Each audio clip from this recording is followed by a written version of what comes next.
حوالے سے جب یہ واقعات سنتے ہیں کہ حاکم شام کا کیا طریقہ تھا، آپ کا خون کھول اٹھتا. حسن کے تو بابا بھی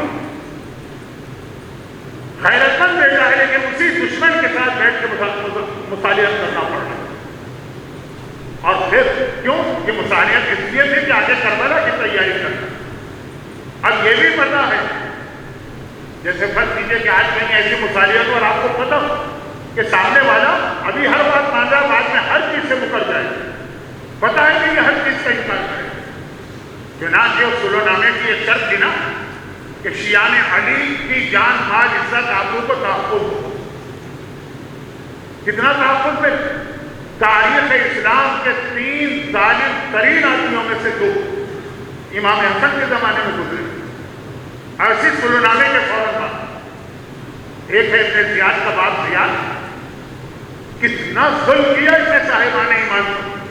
یہ امام حسن کی زندگی پڑھ رہا ہوں کیونکہ یہ امام حسن کے زمانے کا.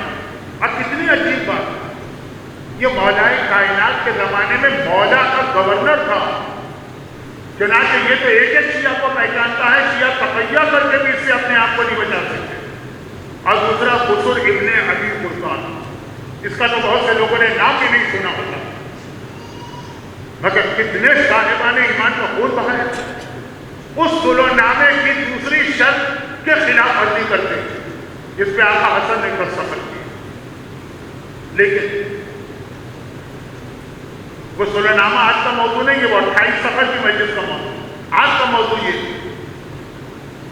یہ حسن کی ذمہ داری بنی کہ یہ ساری قربانیاں دو تاکہ کربلا کا جہاد ہو سکے.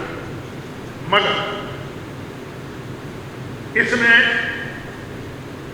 آقا حسن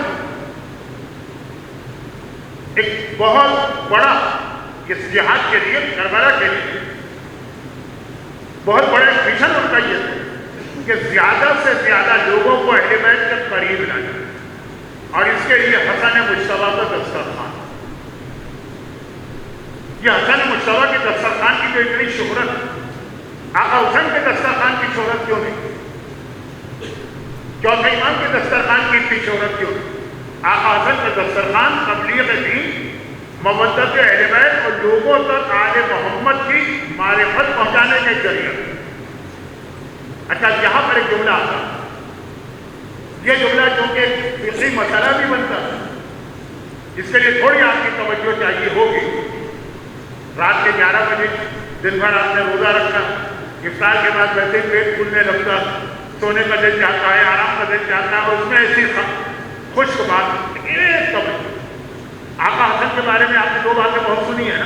ایک دسترخوان، ایک راہ خدا میں خرچ کر. غلام نے جوتیاں سیدھی کر دی، امام نے اٹھا کے 30,000 اشرفیاں اس کو دے دی. وہی انعام جو حاکم شام نے دیا تھا غلام کو دے دی. ایک واقعہ نہیں، واقعات کے واقعات.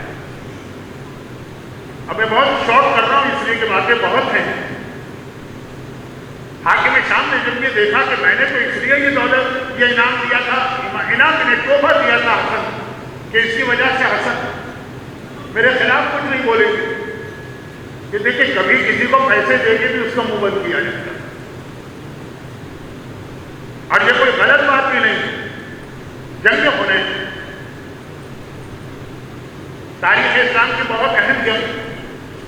میں اس جملے کی تشریح میں چلا گیا تو کہیں نہ کہیں پہنچ جاؤں گا. جنگ حنین بہت اہم جنگ. کبھی کبھار ایک جملہ کہا جاتا ہے کہ آپ لوگ احد میں بھاگنے والوں کا مذاق کیوں اڑاتے ہیں؟ وہ تو قرآن میں آیت آ گئی کہ اللہ نے ان کو معاف کر دیا. مگر یہی لوگ جنگ حنین سے بھی بھاگے، اور جنگ حنین کے بعد کوئی آیت نہیں آئی. تو اصول اپنی جگہ رہے.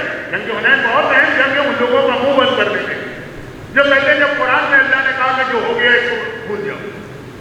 جنگ احد، لیکن جنگ حنین میں سیم ہسٹری ریپیٹ.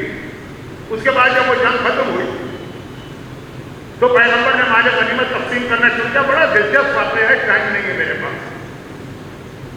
تو ایک آدمی کو اس کی توقع سے کم پیسے ملے، اسے پیغمبر کی شان میں گستاخی شروع کر دی. یہ بھی مرضی کا ایک کام ہوتا کہ جو الفاظ حدیث کے آ جائے نا تو سمجھے کہ الفاظ کا مطلب کیا ہے. جو کل میں نے کہا تھا قرآن کے الفاظ پڑھنا الگ ہے، قرآن کے الفاظ کو سمجھنا الگ ہے.